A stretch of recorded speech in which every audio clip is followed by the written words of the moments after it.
Good morning, I'm Nadia Minnaar. I'm the Managing Director of TRI Africa Environmental Services, and I'm having a cup of coffee with Dr. Willem Pretorius and Dr. Rolf Opperman, who is the director of a non-profit organization called Kamcare. Yes. You and Rolf are the co-founders of Kamcare, and I would like to know what inspired you to start an organization like Kamcare. We started Kamcare in our community in 2007, 2008. There was a lot of farm attacks. And that Saturday morning we stood on the stoop and we said to each other, it cannot go on like this. And from there it slowly developed in more conversations, in a ripple effect. And we formed with co-founders, we formed Kamcare, NGO, and then it's slowly developed in an organization that today has got a footprint in our community, but in also communities a little bit further away from us. Yes, Kamcare is focusing on a lot of things. We started with the things that we focused on, about 150 of them. And we slowly said to one another, that's not possible, we cannot do that. So we chop and change and chop and change till we have only 4, where youth development is one, training is one, and community development is one, and the last one but not the least is the wellness center. So Kamcare has developed over the years, in about 10 years now, that Kamcare has developed in a full grown-up person, which has got his own life, his own infrastructure, and has got a footprint where we also we've got a passion for people. Can you tell us about some of the other programs that you provide? Our CEO is Lisa Landman. She is a social worker and she's specialized in community development. So we can't do the work without her. And then in the wellness center, we've got myself, I'm doing pastoral and trauma counseling. We've got Alvina with her psychology background. She's doing counseling as well, working with high school children. We've got Elanza, a social worker working with small children. And then our law department, where we've got Kira, she's an attorney, and we've got Sarita. She's an advocate and she's a mediator. We've got the wellness center, and then we've got the youth development center, and that's I think our flagship project in Kamcare up till the virus. In the youth development center, we've got the Arebale program, where we teach children preschool up to grade 3, grade 4 to read, and it's a computer program. We go to the schools. We've got about 200 children weekly that we reach with our program there.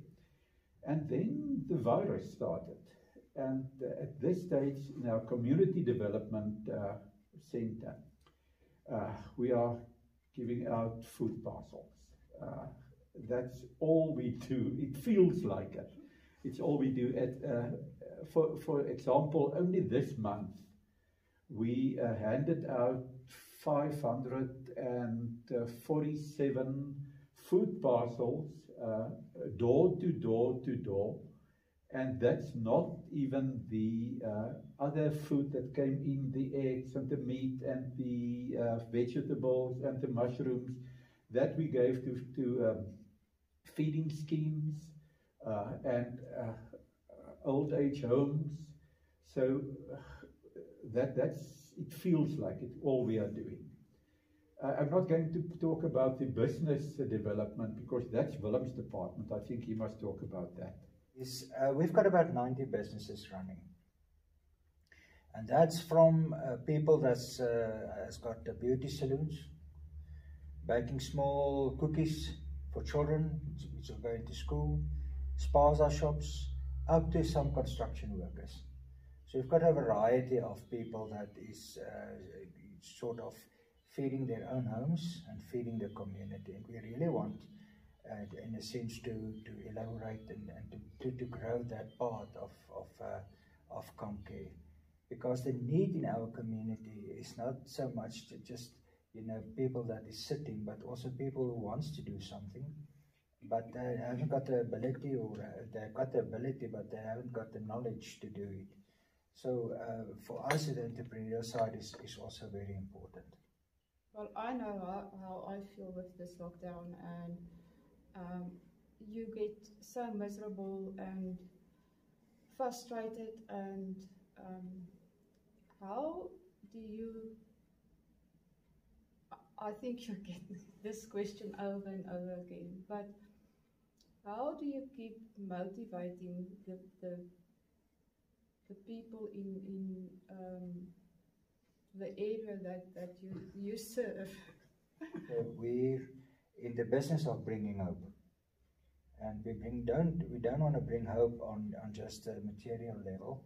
We want to also bring hope for people, substance hope, and we can do that because we believe in Him that's is arise from the dead. So Christ, who is our Lord, is also carrying us, and I think that is important. And that's the hope that we try, and hopefully we can bring that hope to people by giving them food parcels and by, just tell them that we are going to be okay. Yeah, that was my next question, is how do you keep positive? Yeah. And as I said, I'm a member of the congregation, and the sermons that you bring on Sundays is just, I actually cannot wait for a Sunday morning. Yes. Thank you. So it really brings hope and perspective, and it really does help us. We make a lot of jokes also. Yeah, I know. So if we stop laughing about life, then what will happen to us? Okay. I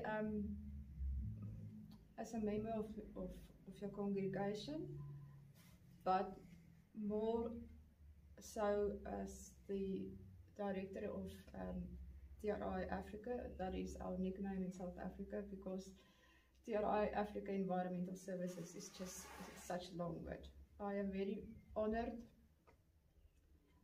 and I'm privileged, and I'm grateful to make a donation to help you to continue with the good work that you are doing at the moment. So. Wow. Yeah, thank you, Nadia. Can I do this? Thank you. It's a pleasure. Thank you very much for this donation. As you've heard, that we will spend it wisely, but we will invite you not only to give us this, but give yourself. And where you can be involved in what we're doing, please feel free and come and see what the difference this money will make. I will definitely do that. Thank you. Thank you.